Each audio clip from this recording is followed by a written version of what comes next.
Hey, it's Professor Grabowski. Besides being a professor, I'm also a lawyer with a focus on internet law. And this video will provide a plain language primer on the most common legal issues that cryptocurrency investors and traders need to be aware of. Specifically, we'll cover privacy, taxes, initial coin offerings, exchange regulations, cybercrime, and what the future may hold. Now, to many longtime investors, cryptocurrency law may sound like an oxymoron. After all, the first cryptocurrency, Bitcoin, was created by cypherpunks as a way to escape the clutches of central authorities like governments and banks. As a result of its technology, Bitcoin can be sent instantly to anyone, anytime, anywhere, almost anonymously, without needing a bank or any other third-party type of intermediary to coordinate the transaction. This technology makes it a censorship-resistant way to send money. That's why WikiLeaks began accepting Bitcoin after government officials pressured credit card companies to block people from making donations. Silk Road, a website that sold illicit drugs, accepted Bitcoin for the same reason, to get around law enforcement. As a result of these uses, Bitcoin developed the reputation in the media as being only something that criminals use, and journalists still frequently liken cryptocurrency to the old Wild West. But the reality is, cryptocurrency has become mainstream in the 10 years since its birth. A 2018 study found that an estimated 8% of Americans are already investing in one or more of the 2,000 plus cryptocurrencies sold worldwide on online trading platforms. Bitcoin is accepted as payment by prominent companies including Microsoft, and it's been featured in storylines on popular TV shows such as The Good Wife. While cryptocurrency is still relatively new, that does not mean there aren't any laws governing it. Although many issues surrounding cryptocurrency remain unclear or unregulated, there are some practices that can get the average retail investor, like yourself, in trouble. Federal policies adopted in 2017, for example, impact taxes on cryptocurrency and participation in initial coin offerings. More regulations are likely, and that could be a good or a bad thing, depending on whom you ask. So let's take a closer look at what legal issues the average American investor needs to be aware of.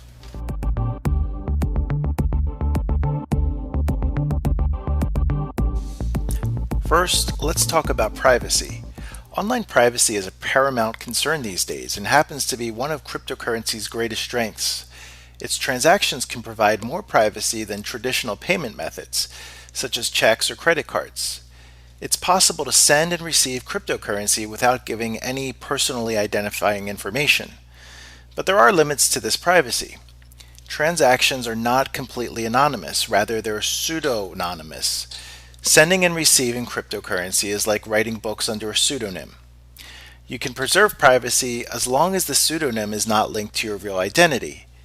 If your address is ever linked to your identity, then every transaction will be linked to you because every transaction involving that address is stored forever in the blockchain.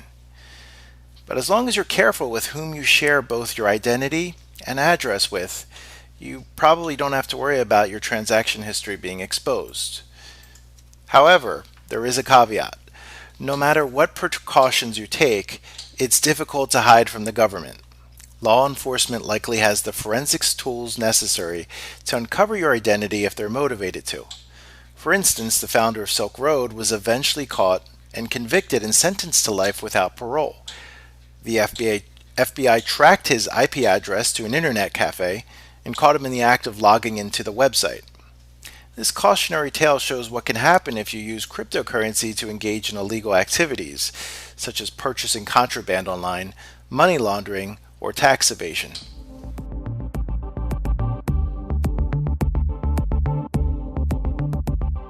Speaking of taxes, yes, you must pay them on your cryptocurrency riches, unfortunately. The Internal Revenue Service, or IRS, treats cryptocurrency as property, which subjects it to the same tax regulations as other property investments. Exchanging cryptocurrency for money, trading cryptocurrency for other cryptocurrency, and spending cryptocurrency are all taxable events. It doesn't matter if you sold your Bitcoin for cash, exchanged it for another cryptocurrency, or used it to buy a cappuccino or Lamborghini. In all three cases, the IRS views it as if you sold the coins. Under 2017 tax reform laws enacted by Congress and the Trump administration, swapping one cryptocurrency for another is no longer considered a like-kind exchange. Additionally, if you receive free cryptocurrency through a gift or giveaway, such as a fork or airdrop, that's considered a taxable event too. This can create quite a hassle if you're a cryptocurrency day trader because you must report every transaction and calculate the gain or loss at the point of each transaction. If you own a particular cryptocurrency for less than a year, you pay the short-term capital gains tax, a tax rate that's identical to your marginal tax rate. If you hold on to the cryptocurrency for a year or more, then you qualify for a lower long-term capital gains rate. Record keeping is your responsibility. Exchanges typically do not send you a 1099 detailing your transactions. Penalties may be steep if you do not honestly and accurately report your holdings and returns.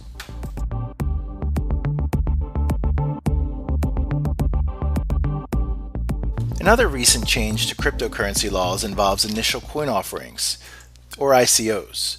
Blockchain projects frequently raise funds by offering a pre-sale on their cryptocurrency before it hits exchanges. But Americans are effectively barred from investing in these Kickstarters. The U.S. Securities and Exchange Commission, or SEC, typically considers ICOs to be securities, a tradable financial asset, which subjects them to more regulation. Oddly, cryptocurrency is not considered a security at this time, although that could change. Under an SEC policy adopted in 2017, only an elite wealthy group of Americans known as accredited investors can participate in ICOs. Rather than register with the SEC and deal with its tricky regulations, however, many blockchain projects opt to bar any American from participating in their ICO. Now, SEC officials maintain that their policy is intended to protect investors from fraud. Indeed, according to a 2018 study, a staggering 81% of ICOs launched since early 2017 have been found to be scams, while only 8% went on to trade on an exchange.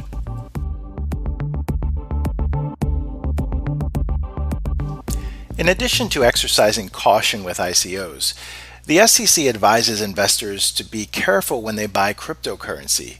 Platforms that sell cryptocurrency often call themselves exchanges, which can mislead consumers into believing that a regulatory net of some kind exists. In reality, they're more akin to e-brokerage websites than something like the New York Stock Exchange. While popular American exchanges such as Coinbase and Gemini are both registered with and regulated by government agencies in the United States, many platforms that sell cryptocurrency to Americans are not and can do whatever they want with your money.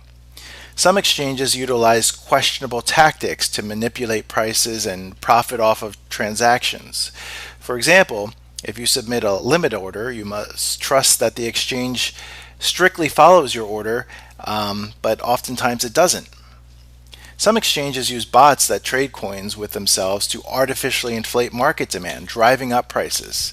So choose your exchange wisely, because there are many bad ones operating. ICOs and exchanges are just some of the ways you can be defrauded. If you invest in cryptocurrency, you're certainly in the crosshairs of cybercriminals. According to a 2017 Gallup poll, 25% of Americans said they were the victim of a cybercrime on their home computer in the past year.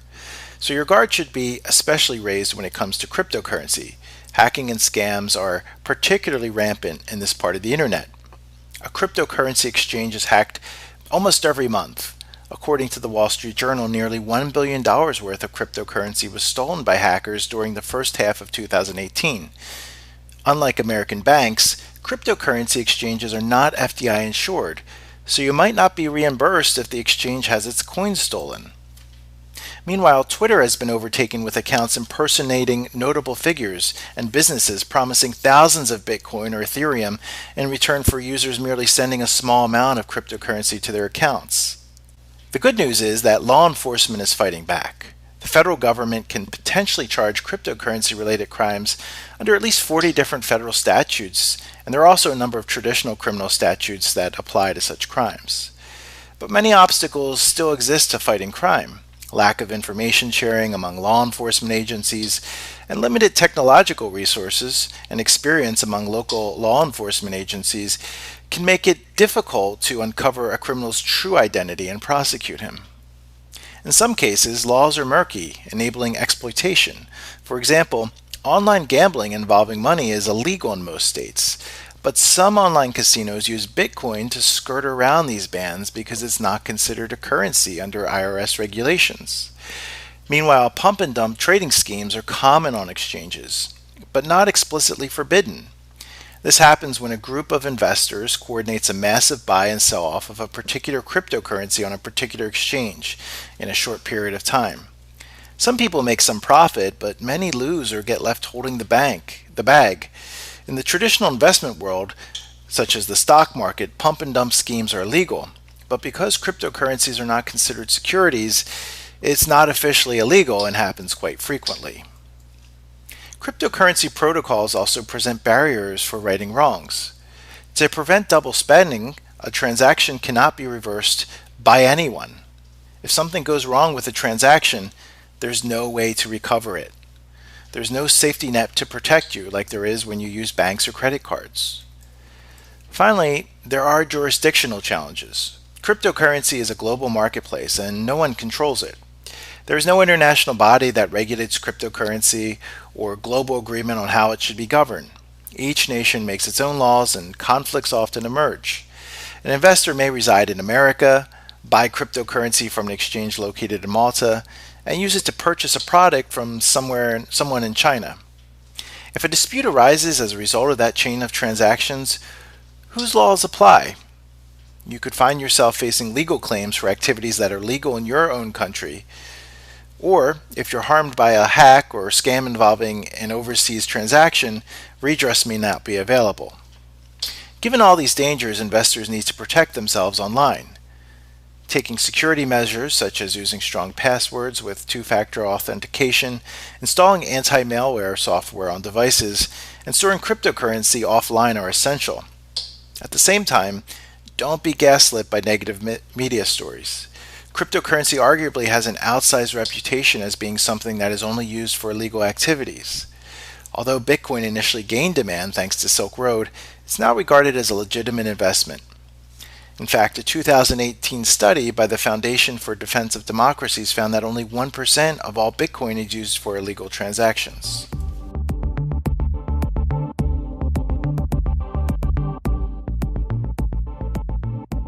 For the most part, U.S. government officials have taken a hands-off approach on cryptocurrency oversight, believing that too much regulation could hinder the budding technology's growth.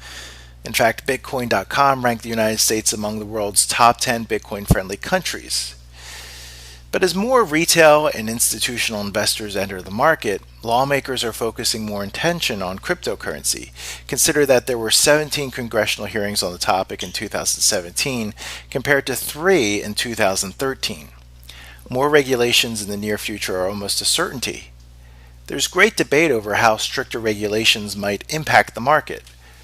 The old guard in cryptoland generally fears regulation. After all, cryptocurrency was created to rebel against the government. According to a December 2017 survey, only 30% of Bitcoin owners want the government to play a stronger role in regulating Bitcoin and virtual currencies. On the other hand, more regulation may do just the opposite. Numerous studies show that more retail investors and institutional investors want to enter the cryptocurrency market, but they're concerned about all the hacks, scams, and legal uncertainty. Harvard Business Review speculates that having clear and coherent legal guidelines could attract good actors to the American market and push out fraudsters. Most cryptocurrency executives welcome more regulation as well. A 2018 survey by international law firm Foley and Lardner found that 72% felt that there's a lot of legal uncertainty, and 68% of cryptocurrency executives support government oversight of cryptocurrency trades. Now, whether the new regulations will help or hurt the market is open to debate. The only thing that seems certain about the regulations is that there will be some more soon. Well, that's cryptocurrency law in a nutshell. Once again, I'm Professor Mark Grabowski, and thanks for watching.